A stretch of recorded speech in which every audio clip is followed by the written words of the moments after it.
Dalmacée. Bonjour à tous, le récit que je m'apprête à vous conter est bien plus qu'un simple épisode de l'histoire, c'est une leçon à la fois de solidarité et de courage.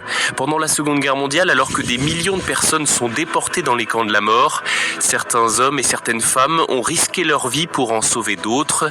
Le docteur Giovanni Borromeo est l'un d'entre eux. Voici l'histoire du syndrome K. Commençons d'abord en posant un peu le contexte. En 1936, le nazi Adolf Hitler est au pouvoir en Allemagne et le fasciste Benito Mussolini est à la tête de l'Italie. Ensemble, ils créent une alliance, l'axe Rome-Berlin. Seulement l'Italie, mal préparée à la guerre, devient rapidement un allié assez pénible pour l'Allemagne.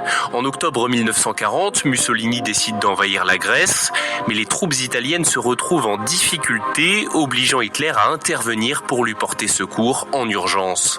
Cela a eu pour conséquence de retarder de plusieurs précieuses semaines l'invasion de l'URSS par les troupes allemandes. Sans cette intervention, la Wehrmacht aurait peut-être pu réussir son offensive en Russie avant l'arrivée de l'hiver, avant l'arrivée du général hiver comme on le surnomme, qui a donné la victoire aux soviétiques. En juillet 1943, les Alliés débarquent en Sicile, entraînant la chute du régime fasciste italien. Le roi Victor Emmanuel III fait arrêter Benito Mussolini. En représailles, l'Allemagne nazie envahit alors avec succès l'Italie, en fait un État fantoche, libère et remet le leader fasciste à sa tête.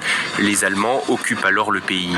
Si auparavant des lois raciales avaient entraîné une certaine discrimination vis-à-vis des Juifs et des Tziganes, les assassinats et les déportations massives commencent véritablement à ce moment-là.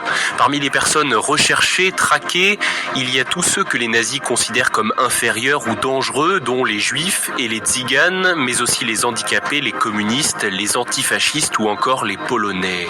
Le 16 octobre 1943, c'est la rafle du ghetto de Rome. Plus de 1200 personnes sont déportées. Ceux qui ont réussi à y échapper cherchent des lieux où se cacher. Heureusement, il y a la planque à Patrick. Dans l'hôpital Fatebenè Fratelli, situé sur l'île Tibérine au cœur de la capitale italienne, un service est alors submergé de patients atteints d'une étrange maladie, le syndrome K. Cette nouvelle maladie est inconnue et hautement contagieuse d'après le docteur Giovanni Borromeo, médecin-chef de l'hôpital. C'est en tout cas ce qu'il a assuré aux soldats allemands venus perquisitionner les lieux fin octobre 1943. Il leur a décrit les terribles effets du syndrome K sur les victimes. En réalité, vous l'aurez compris, il s'agit d'un courageux mensonge pour protéger des réfugiés et ça fonctionne. Par crainte d'attraper cette maladie inconnue, les soldats quittent les lieux sans être rentrés dans le service K. Ce nom syndrome K évoque le bacille de Koch, la tuberculose, mais la lettre K aurait a priori été choisie par Borromeo pour une autre raison.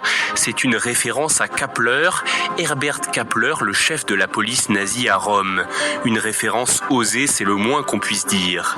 Dans l'hôpital, les autres médecins et une grande partie du personnel sont au courant de ce stratagème, risquant leur vie tout autant que Giovanni Borromeo. Tout de même, ça c'est fort. Cela a été possible puisqu'il s'agissait d'un hôpital privé tenu par des moines catholiques et qui, grâce à un accord entre l'Église et le régime fasciste, n'était pas soumis aux réglementations de l'État. C'est ainsi qu'il a pu devenir un centre de résistance. Un truc tellement secret, c'est bien qu'il ait de la résistance. On a souvent reproché à l'Église d'avoir fermé les yeux sur des atrocités commises pendant cette période. Cette histoire montre d'elle un autre visage.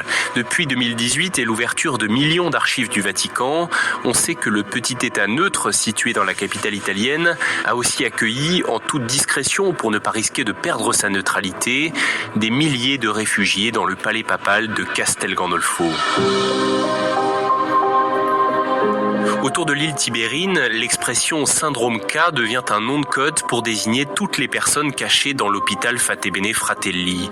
Et le service K a été rempli de faux malades jusqu'à la libération de Rome en juin 1944.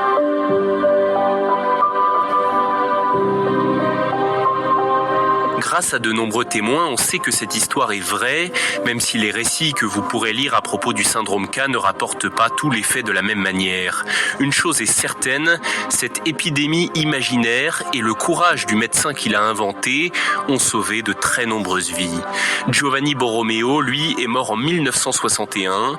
Une quarantaine d'années plus tard, en 2004, son nom a été inscrit à Jérusalem au mémorial de Yad Vashem. Il a reçu le titre de Juste parmi les nations.